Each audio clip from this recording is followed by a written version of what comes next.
Hey YouTube, I am so sorry it's been so long since I've uploaded a video, but I have been extremely busy. I have 3 children and my daughter just moved into her first apartment, so needless to say, we've been really busy trying to get her settled. Um, I had finally had a chance to watch video number 3. I'm quite sure I'm the only person who has not watched all of his videos, but I got it in and I thought it was hilarious.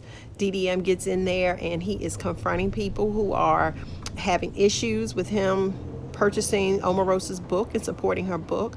But like he says, he's doing it because this is what he likes to do.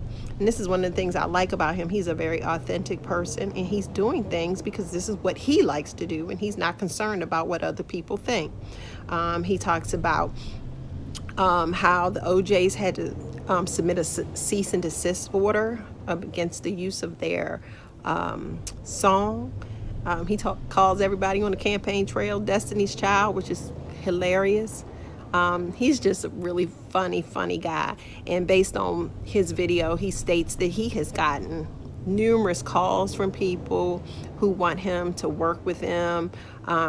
So he's getting a lot of support, which is exactly what I hoped had happened when I uploaded the first video. So I want you all to continue to support him. He has a podcast. I believe it starts in September. He has a podcast. I think it's called Secretary of Shade. And you all need to support this brother. He's authentic and he's trying to get people engaged in politics, but in a really easy way. As he stated, politics can be so something that a lot of people just are not interested in because sometimes it's just too much. But he does it in a funny way. But at the same time, he's talking about things that are very serious. And his goal is to get people engaged for this upcoming election. So please continue to support him. You can go to his Facebook page. You can see him on Instagram. He has the podcast on YouTube under Secretary of Shade. So there are many ways that you can support him. Okay, so I want you to take a look. Hopefully you will enjoy the video just like I did. Let me know if you like it, and I'll see you soon. Bye. Hi guys. Oh my god. So welcome. Same bat time, same bat channel. You already know what it's giving. Unhinged. Omarosa live reading. Now, people have asked me, first off, y'all are killing it with sharing the video. Like, bitch, I'm gagging because I didn't expect this at all. Like, this is some shit, like I said, it's just shit that I like to do. First off, rest in peace to Aretha Franklin, bitch. The first thing I went to do is watch Got to Be Real because I miss those.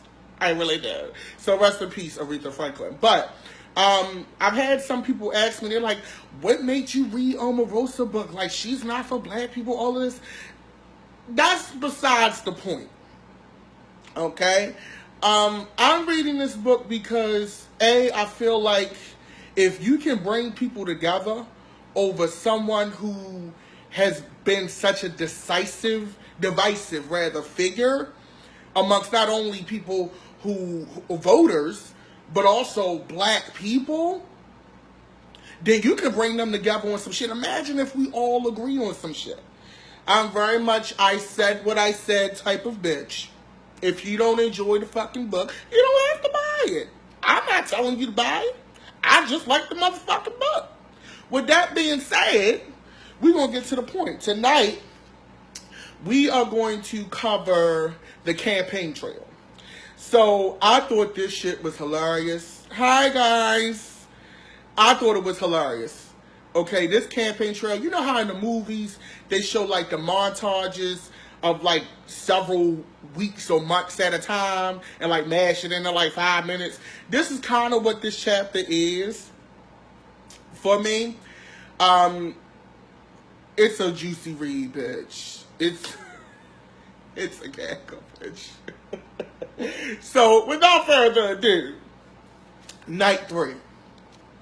So, we start off here, just to put it in context, in July. July 27th, once, you know, the Republican National Convention is happening, all of this shit is going on. So, the OJs, bitch. The OJs sent a cease and desist letter to Congressman John Micah, a Republican from Florida, and copied Paul Manafort via their attorney. Paul Manafort was the campaign manager at this time before we got Skeletor, a.k.a. Kellyanne Conway. He was doing the shit. You know where he ended up at, what's going on with him now. But this is the campaign manager, okay? Demanding that the campaign stop using their 1972 hit Love Train, which they changed to Trump Train. Or 1973's For the Love of Money, which had been the Apprentice theme song for 14 seasons at any Trump or Republican rally event. The OJs, Walter Williams, and Eddie Levert said in a press statement, "We don't appreciate having our music associated with a campaign that is hurtful to so many with whom we have common ground. Our music, and especially Love Train, is about bringing people together, not building walls." The OJs was like, "Bitch, cut the mic.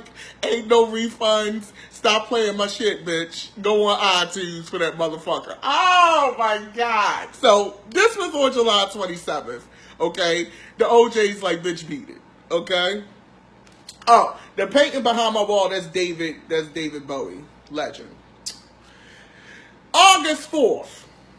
The first Women for Trump event was held in Charlotte, North Carolina at the Trump National Golf Clubhouse.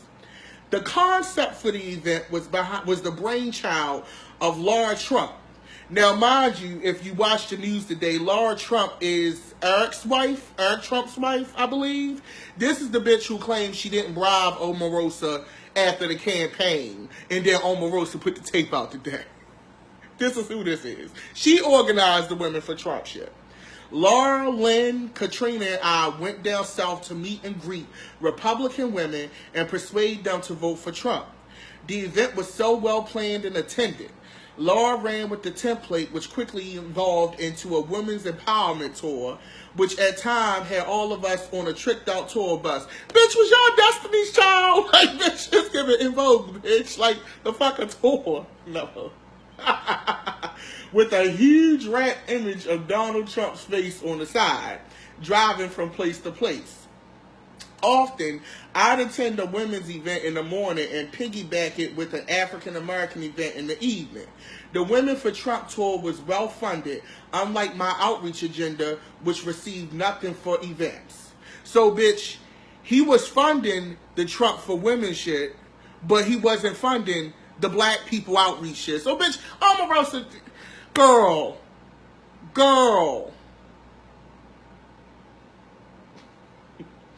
That event was also set a precedent for future appearances as Women for Trump. Whether we did a fancy reception like in Charlotte or at an arena rally in the Rust Belt, Laura insisted that we wear dresses and heels. Many of us would have preferred campaign t-shirts and jeans, but Laura always reinforced that Trump men required Trump women to look and dress a certain way. And because we were on the Women for Trump tour, we weren't allowed to wear standard campaign t-shirts. Later on, the unofficial dress code of the Trump White House of Women Dress Like Women set off some controversy.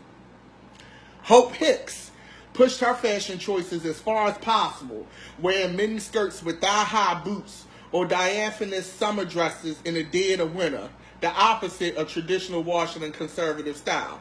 She do not like this Hope Hicks bitch. I tell you, Hope Hicks, this bitch get it at every turn.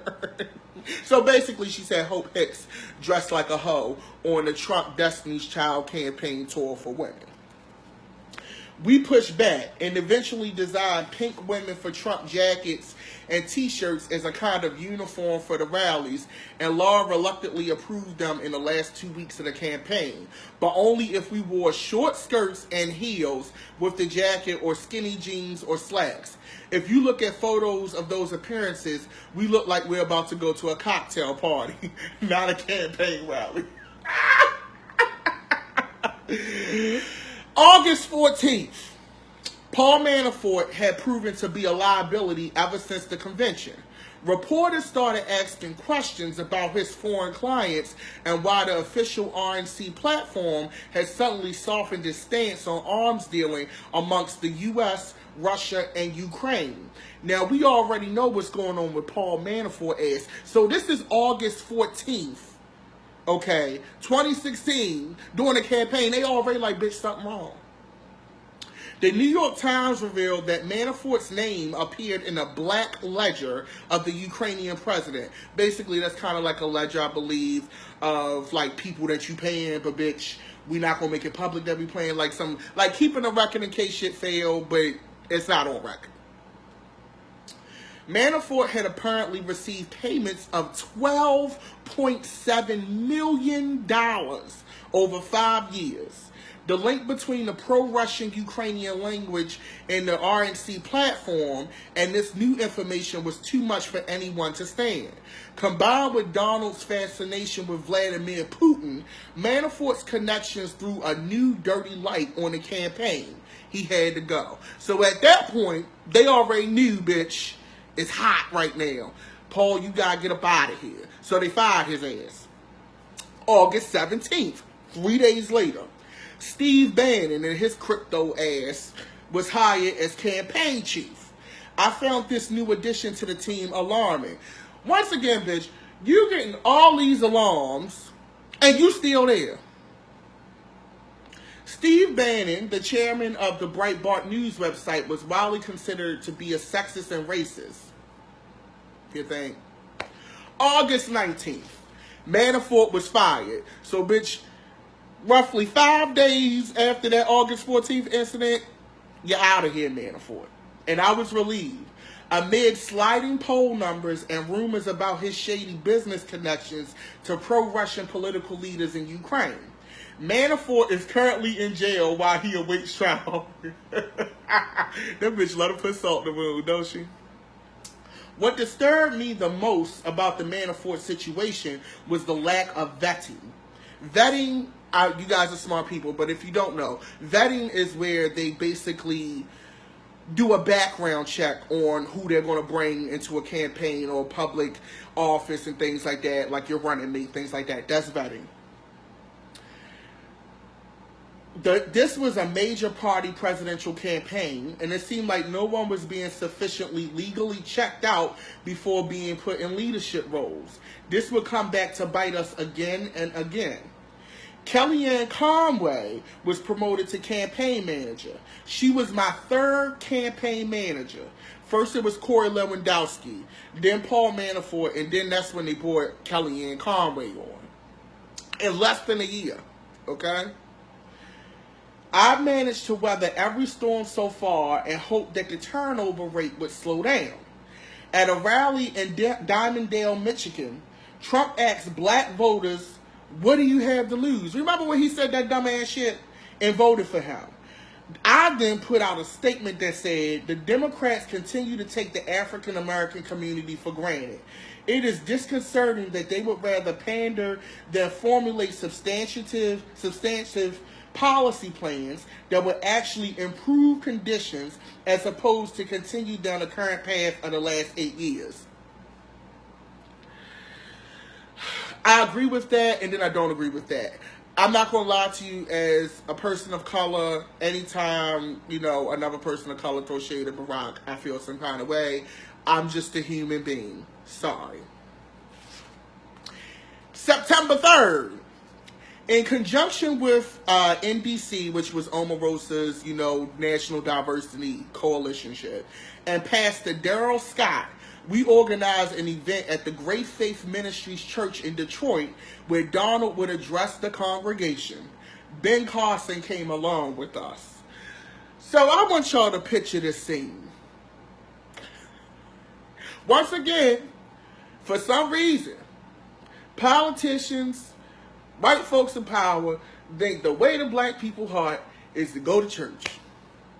That may have worked for grandma now, but bitch, not in 2018. So I want y'all to picture this. Omarosa, Ben Carson, and Donald Trump visiting a black ass church in Detroit where shit is fucked up in the game. Keep that visual. Keep that visual. Right off the bat, there was some trouble with Pastor Wayne T. Jackson. Because of the vocal protesters outside, he was waffling about letting Trump speak from the pulpit. Donald snapped at me. Why did I come here if I'm not going to speak? You have to fix this. So, bitch, first off, Donald got balls.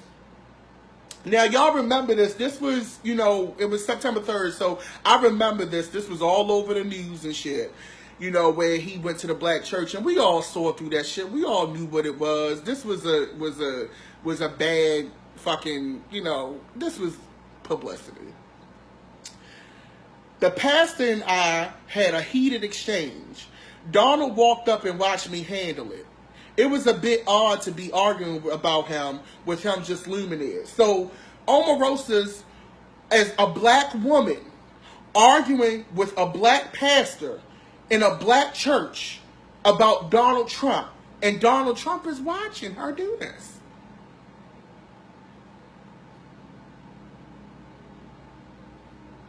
I have a problem with that. Like, really? Like, yo. So anyway, the pastor agreed that he could speak, and then I escorted him into the sanctuary. I had a lot of organizational things to do, so I got up to take care of them.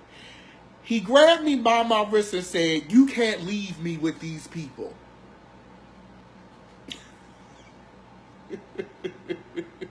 The look in his eyes was like a lost child. I stayed with him, sitting to his left for the whole service. Come through, Mammy. The praise dancers came out before the sermon, and Donald said, "Wow, there's entertainment before church? I had no idea." So clearly, you not knowing how a Baptist church or a black church runs. I understand that. I don't know how a Jewish service runs. I don't know how a Catholic service runs. So I get that. But we'd only gotten through the devotional part of what would be a 2-hour service when he leaned toward me and said, "This is the longest I've been in church in my life." A bit later, when is this going to end? And again, God, how much longer do I have to sit here? Now, you're trying to get the black vote in a black church, and you asking a black woman all these questions about why the service so damn long.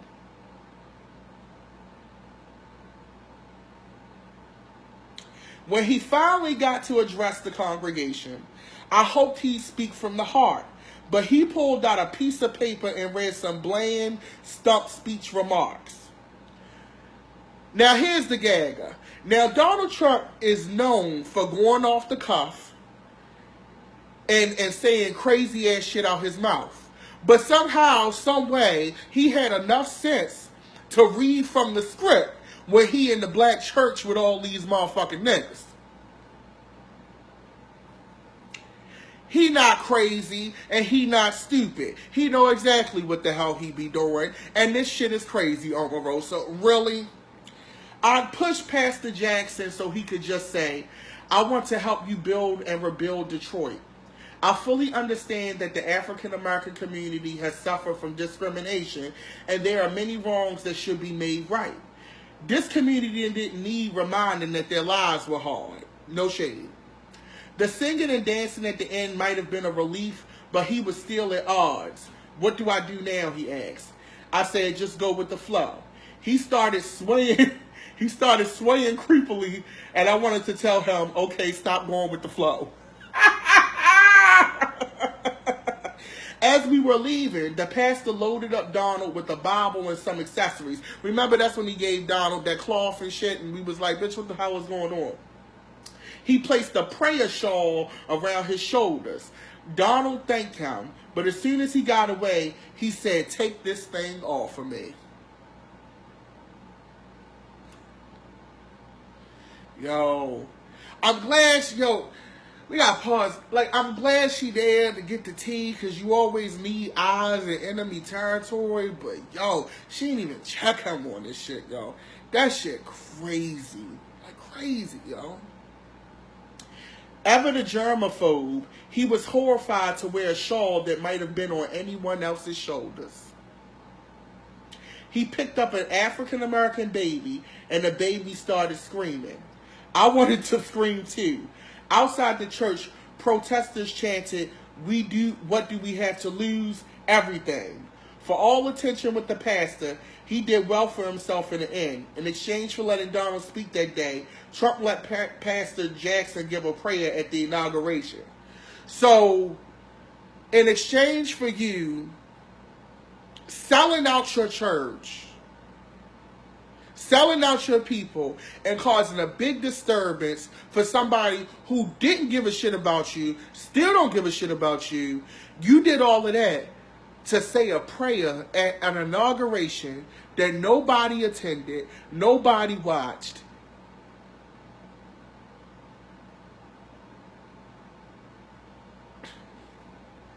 September 7th.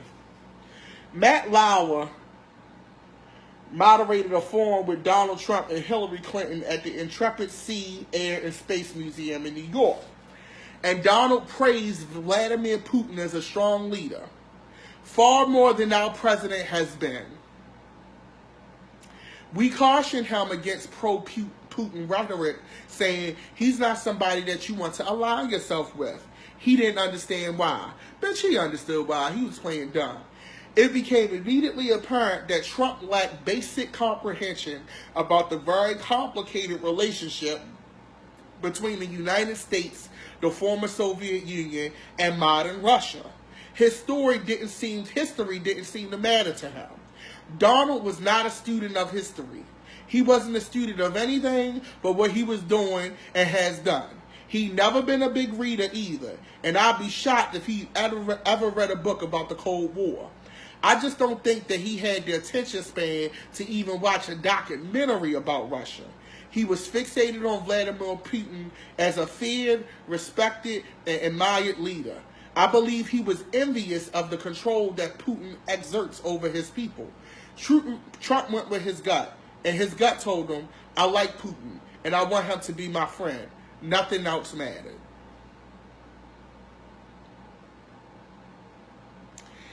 September 11th.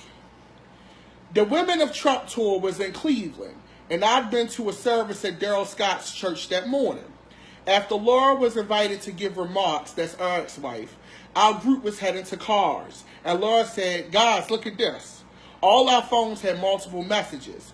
We stopped on the landing in a back stairwell to watch the video of Hillary Clinton fainting as she walked to the SUV after a memorial service at Ground Zero in New York. Remember when Hillary fainted, bitch? That was like newsworthy. Laura and the others said things like, she's sick. She's not going to make it to election night. She's sick. They were gleeful that Clinton appeared to be gravely ill. Many people in Trump world believed that she was concealing a serious neurological medical condition. Parkinson's was mentioned often. They thought that her untreated pneumonia might have been the cause of her collapse. But if you truly had pneumonia, why would you go visit your infant granddaughter? Many suspected there was an underlying condition as well. September 15th. At the 46th Annual Congressional Black Caucus Legislative Conference in D.C., I had a brief run-in with Hillary Clinton. Damn, this bitch stay running into Hillary. My friend Darren Peters from my White House days was advancing her. When she approached, he grabbed my phone and snapped a picture. She gave me a lukewarm smile and said, Donald, really? Now imagine Hillary in that same tweed Chanel pantsuit that she wore to every fucking stop. Throwing shade. September 16th. Trump held a press conference at DC's Trump International, his new hotel, to make a major announcement about veterans. He spent the while showing off the hotel and bringing out decorated veterans. Then said, Hillary Clinton in her campaign of 2008 started the birther controversy. I finished it. You know what I mean? President Barack Obama was born in the United States. Period. Now we all want to get back to making America strong and great again. Along with promoting his hotel, he needed to preempt anything Clinton might say about his birther blather at the upcoming debate.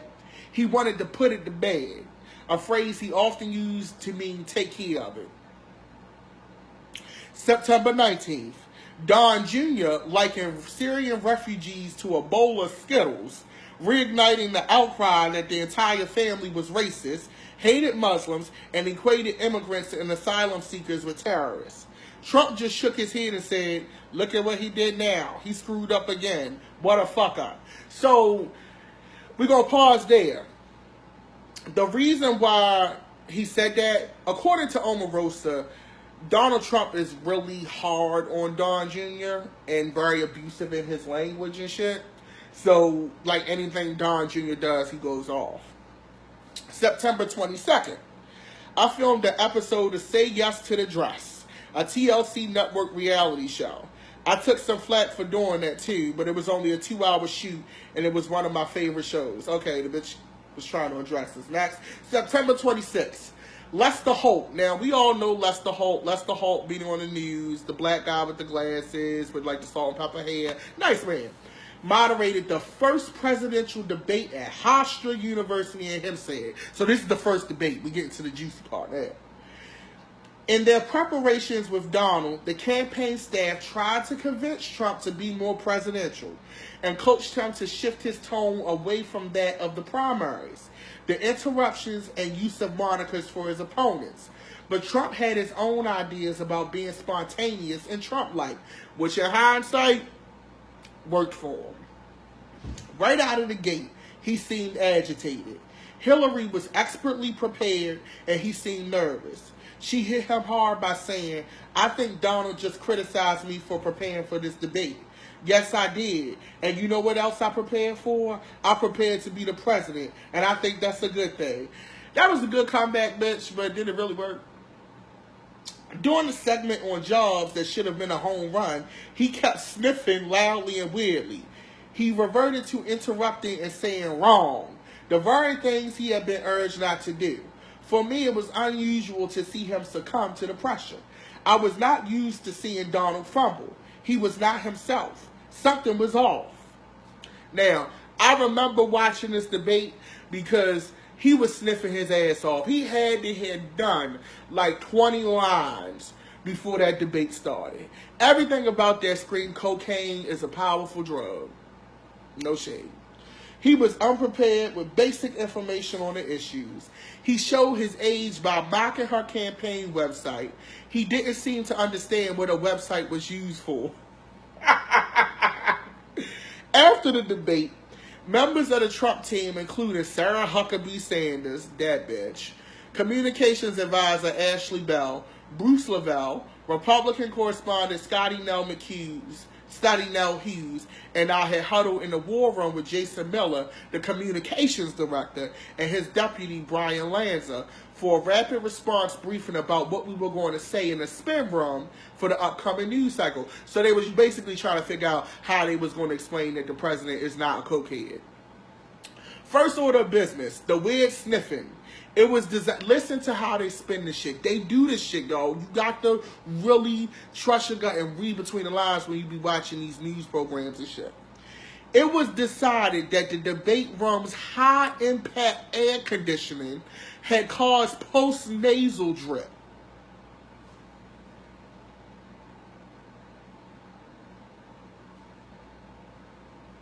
Second order of business, race.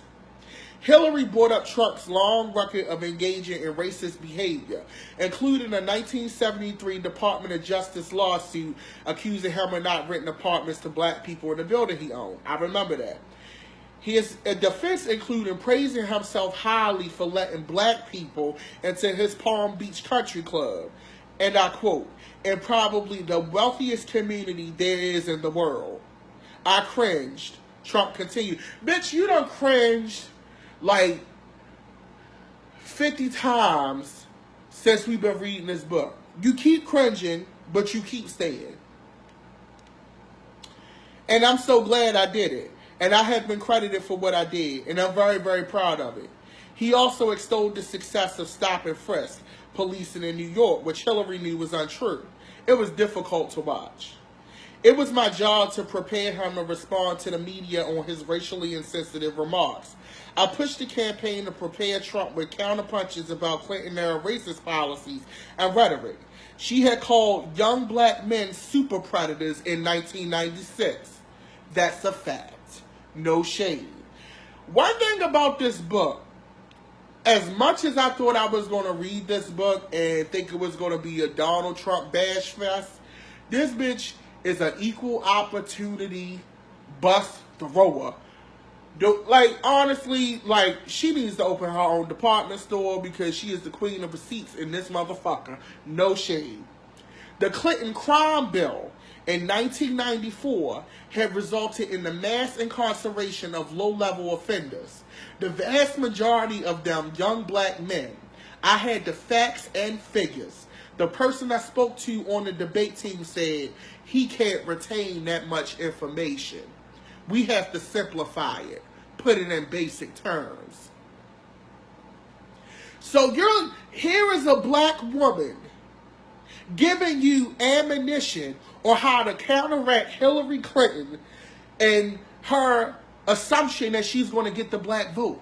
She's giving you the ammunition. This shit should have been brought up in a debate. Omarosa brings the shit to him, and they tell her ass he not smart enough to use that.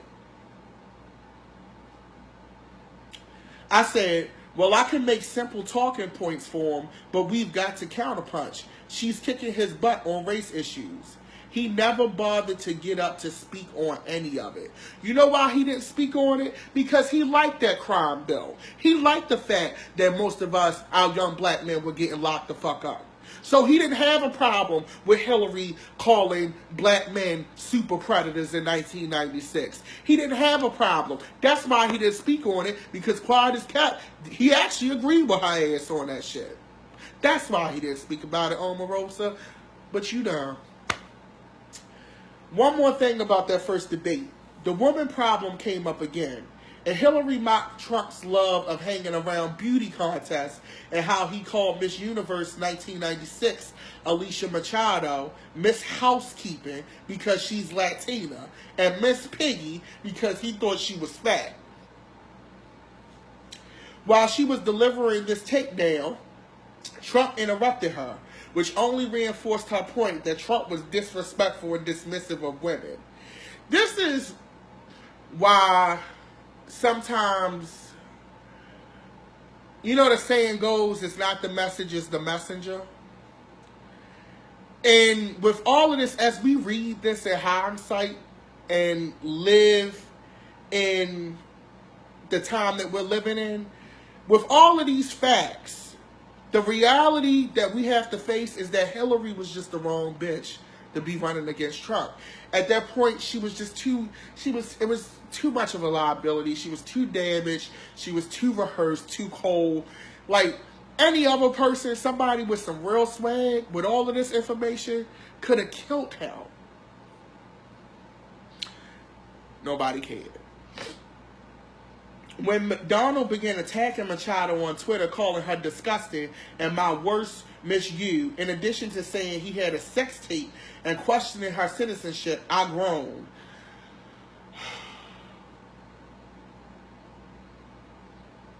You keep groaning, you keep being caught on edge, bitch, and you keep saying.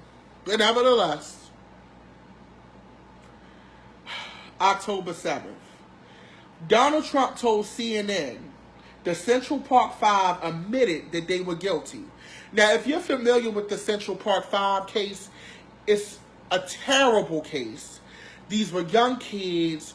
The police manipulated the hell out of the situation, coaxed fake confessions out of it. It was a damn mess. Google the Central Park Five. It'll make you cry. It'll terrify your ass if you're a black man. But check up on that. The police during the original investigation say they were guilty. The fact that the case was settled with so much evidence against them is outrageous, and the woman so badly injured will never be the same. The young men, 4 black and one of Hispanic descent, who were arrested and convicted for the vicious 1989 crime, spent between 6 and 13 years in prison. Years later, when another man confessed to the crime, DNA evidence proved their innocence. They were exonerated in 2014 and were paid a $40 million settlement from New York for their wrongful conviction. Hope Hicks and I emailed about talking points. I wrote, even though it's old news, this story, his response has legs. I'm concerned it will be brought up in a debate and in any press that he does, and attack ads in battleground states. A battleground state is basically a state that is kind of not on anybody's side. It's the side, or basically you have to fight for votes in that particular state. So a lot of times in battleground states, you'll see a lot of ads. If you live in a battleground state, you'll see a lot of ads from both candidates. It's like you see mostly attack ads in battleground states. This was going to hurt us badly with African American voters, you don't think? It was just like his birther claims that stretched out for years. I spoke with him about it myself. I prepared a briefing about the case. I asked him to look at the available information and to come to terms with the fact that they were indeed innocent. He rambled, rehashing his misinformation and refusing to look at anything new about the psychology of innocent people confessing under duress. For him, it was black and white. They confessed, so they were guilty. His mind was like a brick wall. He refused to take back his words or admit he was wrong. I told him that his stubbornness and ignorant position were irrational and hurting us, but he refused to budge, which put me on the front lines on the issue. I was constantly in fight mode, fighting to correct him on these crucial issues. This is the big one, I thought. This is as bad as it's going to get. Boy, was I wrong. So, 4 p.m. Oh, you guys, you're welcome about the reading sessions. I want us to just be able to be excited going into this election season. I don't work for any type of election person. I don't work for the publisher. But I feel like we need to talk to each other and really understand, because this is why we have the president we have now. So 4 p.m. that day, the Washington Post put up a video on its website that has become known as the Access Hollywood tape.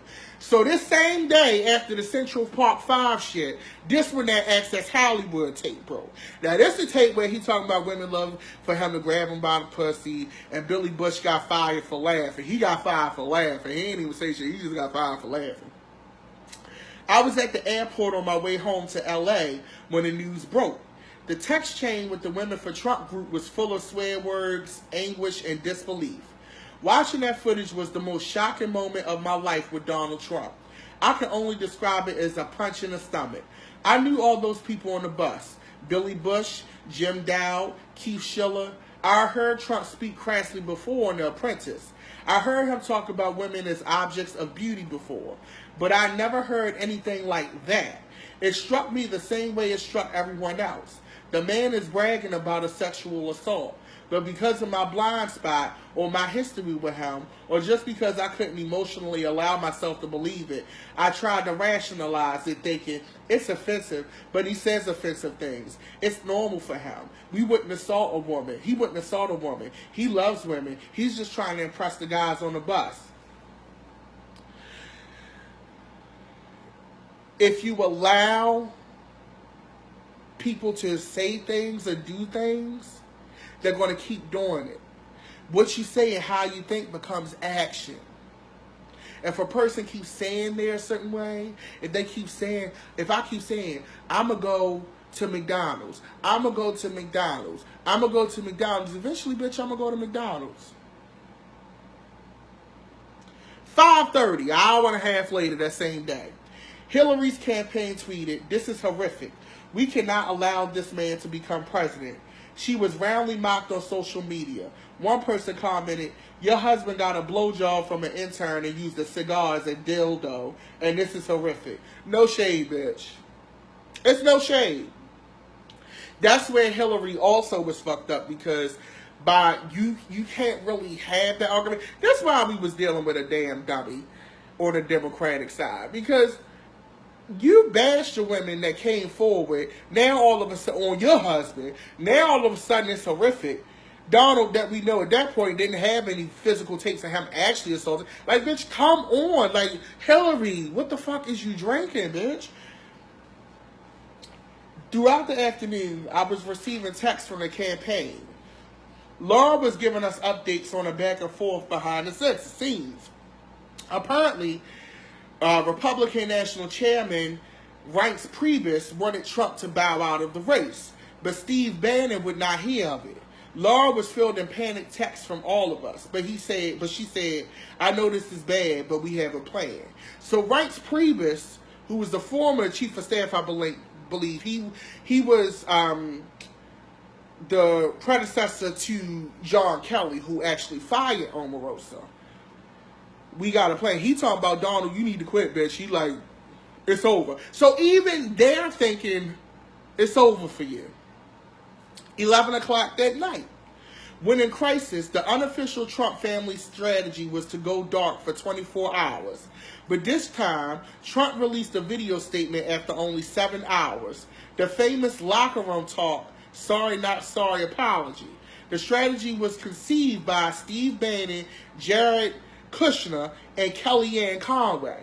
So Kellyanne, Steve Bannon, okay, so basically Skeletor, Darth Vader, and fucking whoever he want to be, Lex Luthor. So Lex Luthor, Skeletor, and Darth Vader came up with this damn plan for him to go off and explain this shit. This was the big plan. People wanted him to express shame, but he refused to do that. He simply couldn't admit that he'd done anything wrong, and he had no sympathy for anyone he'd offended. Because he had no empathy for anyone, period. Donald Trump's single greatest character flaw as a leader and a human being is his complete and total lack of empathy. Not long after the video was released, Melania told Anderson Cooper, in what was for me an excruciating video to watch, that she accepted her husband's apology. I could not help but think about Hillary Clinton when all this was happening. Melania, like Hillary, had an unfaithful husband exposed in a very public space. Melania carried it differently, though, like a woman who was fully aware of who her husband was and what she'd gotten into by marrying him. So basically, Melania is like a drug dealer girlfriend. She like, "I know he be cheating on me, but fuck it, bitch. I'm in this Versace and Dior. It is what it is. As long as he don't bring me nothing back home, I'm Gucci." That's basically what Melania said, okay? October 8th. In the morning, I went to the church of my friend, the head of the St. Louis NAACP, because I needed Jesus. Now, if you read the book, Omarosa is a very religious person, surprisingly. Like, I mean, I'd say surprisingly. Like, she's in politics and shit, but you can't question nobody's faith. If somebody's deeply rooted in faith, you can't judge a person's relationship with God. That's my personal opinion. So that's not for me to judge on her, and I'm not going to do that. I went to church with my friend because I needed Jesus. We all did at that point. At 2:44, Bill Pruitt, a producer from the early Apprentice seasons, tweeted, "As a producer on seasons 1 and 2 of The Apprentice, I assure you, when it comes to the Trump tapes, they are far worse. Just the beginning." So that was basically them talking about the N-word tape that Omarosa done made hot now. 7 o'clock that same night. This was a day, bitch. Trump had a press conference with Juanita Broderick, Kathleen Wiley, Kathy Shelton, and Paula Jones, all of Bill Clinton's accusers, less than 2 hours before the second presidential debate in St. Louis. So this is basically like 50 Cent calling Rick Ross baby mother. this is kind of like what this is like. Okay. It was classic Trump tactics to discredit and distract. I have no idea if it worked, but it did send the message that he would keep swinging. Clinton's accusers sat in a family box, bitch. They had box seats, along with all the women who have forgiven and stayed loyal to Trump. Melania, Ivanka, Laura, and Vanessa. Me, I hope Melania was okay. In her Anderson Cooper interview, she looked shell-shocked. I don't know how she looked shell-shocked. Melania looked shell-shocked in every fucking photo, interview, and picture you see her. The bitch is Bridget Nielsen and Rocky IV as far as I'm concerned. Don't ask me to parse the debate. I barely heard a word of it. In the spin room afterwards, I was surrounded by a throng of reporters who wanted to get my reaction of the Access Hollywood tape. The next thing I knew, there's a viral video shot by a reporter of this woman in the bathroom crying, saying that she had hoped to speak to a Trump surrogate about rape culture and Trump's permissive attitude about sexual assault as a survivor, and that the woman she tried to engage, an African American, had been insensitive and insulting to her. She also said that she did not know my name, despite my name appearing on a giant red sign over my head. So basically what had happened, this lady had went off at one of these Trump, like at this same event, and said that Omarosa basically ignored her. I am convinced it was a stage stunt, that she was a plant. Why was she in the spin room screaming, I was raped? And why, if she was so upset, did she then run into the bathroom and tell a reporter that I was mean to her? And why wasn't that reporter in the spin room getting a real story? Trump was about to come out. Didn't she want to ask him about this issue? This did not smell right to anyone. So she got a point. Now, I don't want y'all to think that politicians are above doing shit like this, because they do plants, they do play 30 and all of this shit. So, the student posted on Twitter about the incident, an account that appeared to have been created for this purpose and never used again. She only had 2 followers.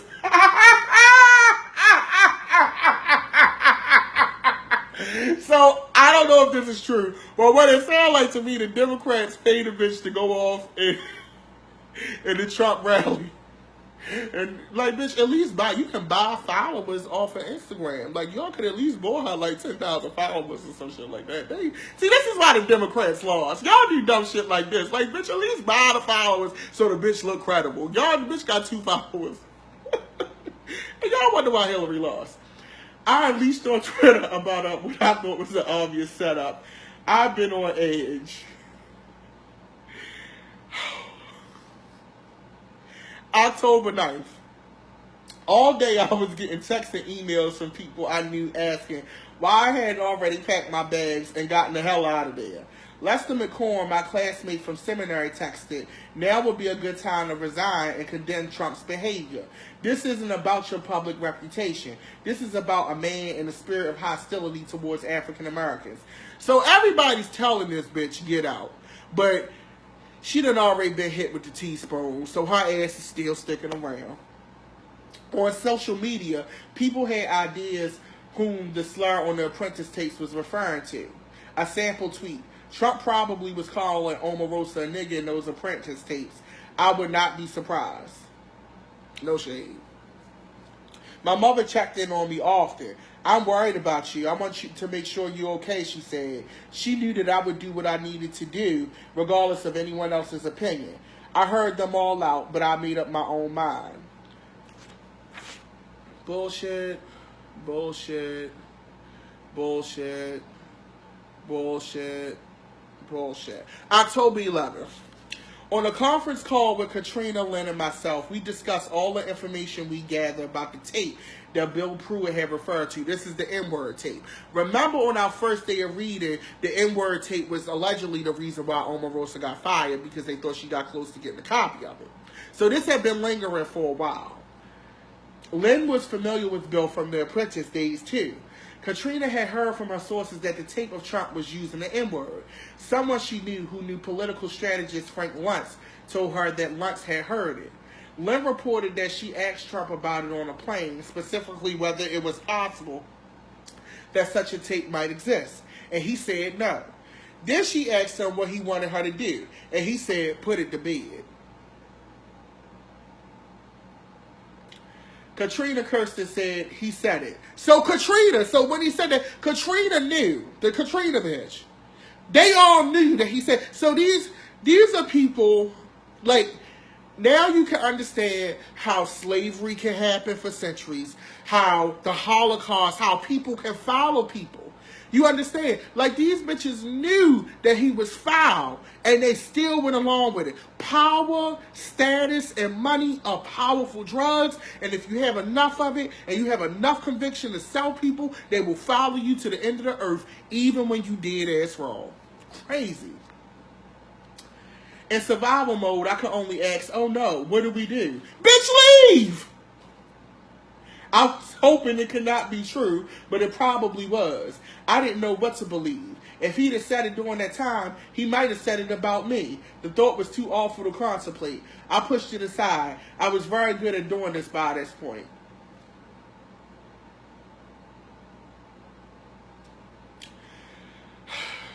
This is exhausting. October 14th. We were back in North Carolina where the Women for Trump tour had started. So Destiny's Child went back to North Carolina.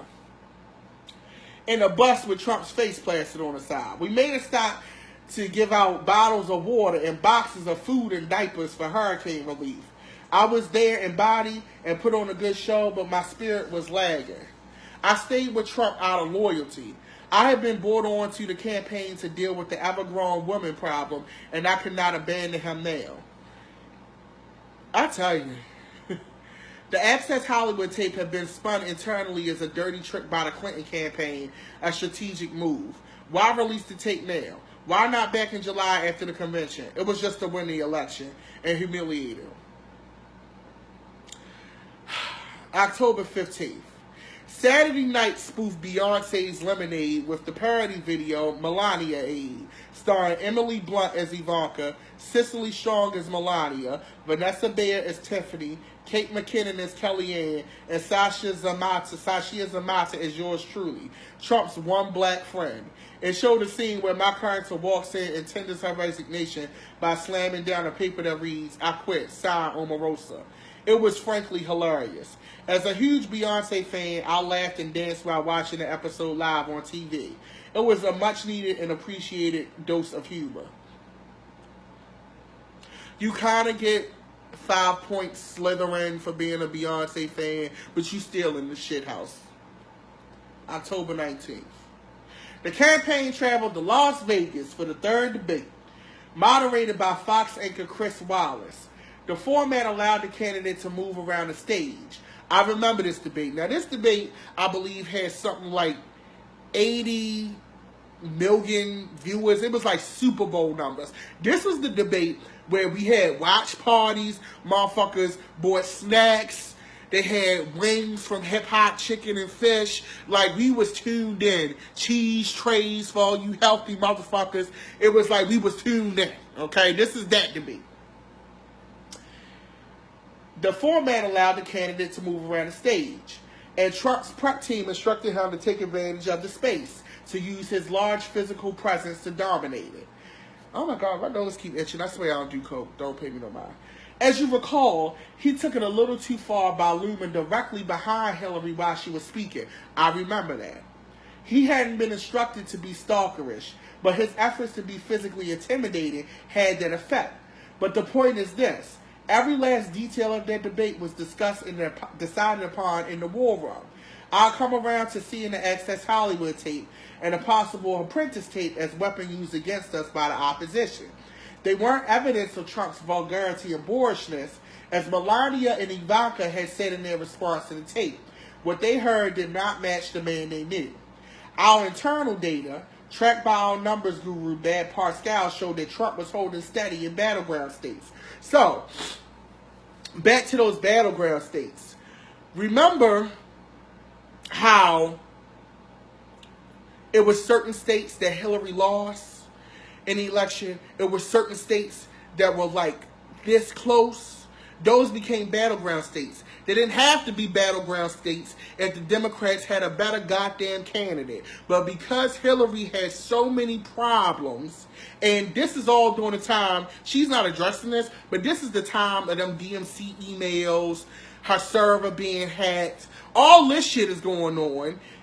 But because of that, all of this shit why Donald Trump shouldn't have won, because we got a problematic candidate on the Democrat side, is getting ignored.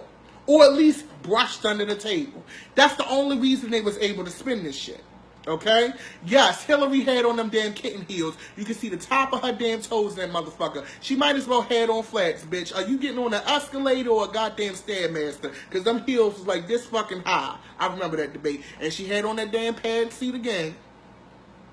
Now, one young woman I always say hello to was named Laura Hilger. She was the head of research for a firm called Cambridge Analytica. Yup, that Cambridge Analytica. Y'all remember Cambridge Analytica and the fall off from that data and the Facebook shit. It was a damn mess. It's still a mess. The UK firm that harvested Facebook data to influence the election. So Cambridge Analytica is the reason why Facebook was doing all them commercials and sending us them notifications about revisiting the policy, the privacy policy and shit. And then we had to go and some of us had to change our names and shit. It's all because of Cambridge Analytica. In a few days, I caught the Washington Post headline, Donald Trump's chances of winning are approaching zero. I felt sick. Surprise! This is October 27th, okay? FBI Director James Comey announced that they were reopening the investigation into Hillary's emails, as he wrote in his famous letter. In connection with an unrelated case, the FBI has learned of the existence of emails that appear to be pertinent. I agree that the FBI should take appropriate investigative steps designed to allow investigators to review these emails to determine whether they contain classified information, as well as to assess their importance to our investigation. Basically, he was just saying they were looking into some emails but didn't know if they had anything. Later, it was revealed that the potentially questionable communications were between Clinton aide Huma Abedin and her soon-to-be ex-husband, Anthony Weiner. So that was that Anthony Weiner shit. And, you know, I think he the one that was showing his penis and shit crazy. So basically, that's why you shouldn't feel sorry for James Comey's ass. Because this motherfucker waits 11 days almost. I think the election day was November 8th, October 27th, 8 or 9 days before the election to drop some shit like this about emails that turned out wasn't even hers. He didn't even know about, but he decided to make a public goddamn statement. I'm glad Trump fired you, dumbass. You should have got fired by the hand that you fed, bitch. You deserve to get fired. Trump world was thrilled with the move, naturally. If the Access Hollywood tape was NBC's attempt to kill us, Comey's letters was like a death blow to Hillary's campaign. See what happened when you try to do your job, bitch? Without that letter, she might have won. And that's a good fucking point. Because that letter, I remember when that letter came out, it was just bad. It was bad. It was not a good look, okay? Internally, we were delighted and relieved. We weren't popping the champagne, but it felt like a cause for celebration for how to handle it publicly. We huddled and came up with the strategy of resolve. We were told not to gloat. The talker guidelines were to hammer it home, to pivot toward Comey in the emails. No matter what we were talking about, say education or the economy, always shift to the reopened investigation. Little did we know, the FBI was investigating our campaign at that point too. If that news had gotten out during the campaign, it might have neutralized the Clinton situation, but it didn't. So, James Comey, dumbass, was investigating both of them. So both of them was fucked up in crooks. Okay? Both of them. But he only decided to let the public know at that time about Hillary's emails that turned out wasn't even hers. James Comey, you decided you deserve to get fired on Air Force or in your plane, bitch, out on the road. You deserve that. Like, no shade. I'm glad he fired you, dumbass. You deserve that. Okay? I think you got paid for it too. No shade. You deserve that. October 31st, Halloween, bitch. I didn't vote at the polls. I voted on Trump Force One. I filled out my absentee ballot on the plane while we were flying to a campaign rally. I showed Trump that I voted for him. He took the ballot and looked at it for a long time, turning it over and studying it for a while, probably because the bitch can't read. He saw me looking at him, looking at the ballot. He regained his composure. He said, "But it's California, so it won't matter."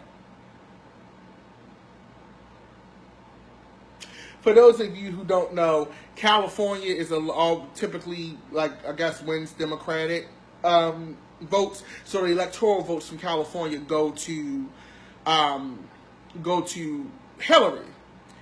This is why I don't buy that he's not, his attention span is short and all that bullshit. Because Trump had enough sense to know. He knew this shit the whole time. He had enough sense to understand that Omarosa's vote for him in California was insignificant. Because in California, Hillary was projected to lead that state anyway, by default. So her vote would have counted more if she voted in a state where he was on the fence or he didn't have the votes. Okay? So he knew that. This motherfucker wasn't stupid and he not crazy. He played a good goddamn game. That's what happened. I sent in my ballot anyway. I really wanted to win. Yes, my candidate was deeply flawed. So was Hillary. It had been a long battle and I'd taken 1,000 blows along the way. The only thing that would make it all worthwhile would be to get that victory on election day. With 1 week to go, we pulled out all the stops. Literally, we made up to 8 campaign stops per day. It was a crazy rush to the finish. Although every poll predicted Hillary to win, there was one, a Los Angeles Times USC poll that had Trump slightly ahead. So, this is another way that Hillary fucked up. They was going and visiting people. They was visiting his base. They was visiting the voters. Hillary thought she had it in the bag. It is a known fact that she did not visit a lot of places. Some of the places she only visited once. And she did not make real inroads and real relationships with a lot of the people. This is a fact. Not to mention, to give context, you had the kids that were annoyed by the Bernie emails that came out from the DNC, and they was already over her ass. As long as we had one reason to hope, we could keep going on a relentless path to uncertain victory.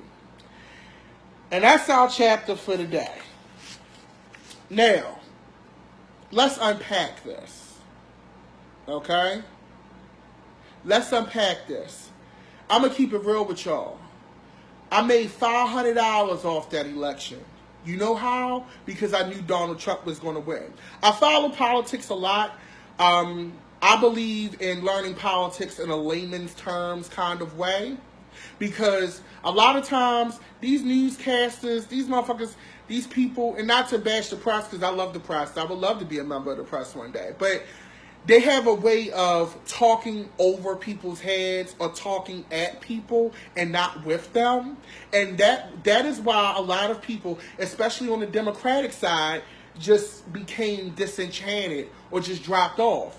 The reason why I personally believe Trump was so effective was because he talked to a lot of them ignorant ass people. Not to say everybody that voted for Trump was ignorant, because they not. But a lot of them people that we saw at them rallies and shit, if they had a candidate with common sense, they wouldn't have cared. But he knew how to talk their language. And that was what was missing on the Democratic side in this election. Hillary was almost too smart and too presumptive. She was not the right candidate. But because it was her turn, they gave it to her. Now, I want to thank y'all. I want to thank y'all so much for listening to this live. Just so you know, like, just in these 3 days of us reading, I've been contacted by publishers, which is crazy. Like, crazy, guys. Like, some opportunities have been presented to me. Like, it's amazing. But one thing I don't want to do, I'm not a foot higher type of bitch. Yes, I'm starting my podcast. I'm in my YouTube channel, Secretary of Shade. If you go on YouTube, Google Secretary of Shade. I'll drop the link in the status or at the end of the feed. I'll do a separate status so you can just join. I'm going to be uploading these readings to the site. They're not there yet, but they will be there. And when we launch the podcast in September, I want you to tune in. Make sure you follow me for the updates on Instagram at GODDM.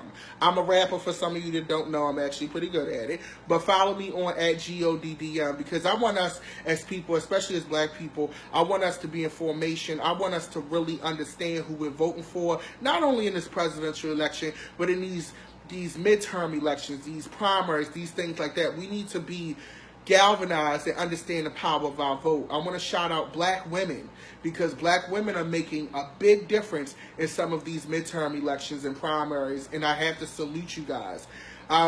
It is a team effort, and whatever part I can play in that, I'm more than happy to do it. Yes, we are reading this for entertainment, but in reading this book, even though I followed politics for a while, I find myself, I feel like I felt a reason to do community work and community service. You know, like I'm an artist at heart, but I don't want to keep living in the world that we're in right now. This type of world is good for art, but it's not good for our children. I don't know if I'll ever have children, but I don't want my children growing up in this kind of world. So if I can do shit in layman's terms and make motherfuckers understand, drop a few bitches in there, some yeses to get you to get it, then by all means I'm going to do that. But with that being said, I appreciate y'all. I appreciate the donations. You know, I wasn't even expecting that in the Cash App, but thank you. But you guys have a great evening. I'm not reading tomorrow, Saturday, or Sunday, of course, because I have shows, I have things to do. But if you like, just leave a little emoji or hand if you want me to read a chapter on Monday. We'll get into some real explicit shit on Monday. If you like, that way it'll give you guys time to read the book. We can compare notes and give some insight. But until then, I'll see you guys soon. It's 8:09. We went a little longer today. But I appreciate y'all. And I appreciate y'all watching for this long. I know it's a stretch. Wakanda forever!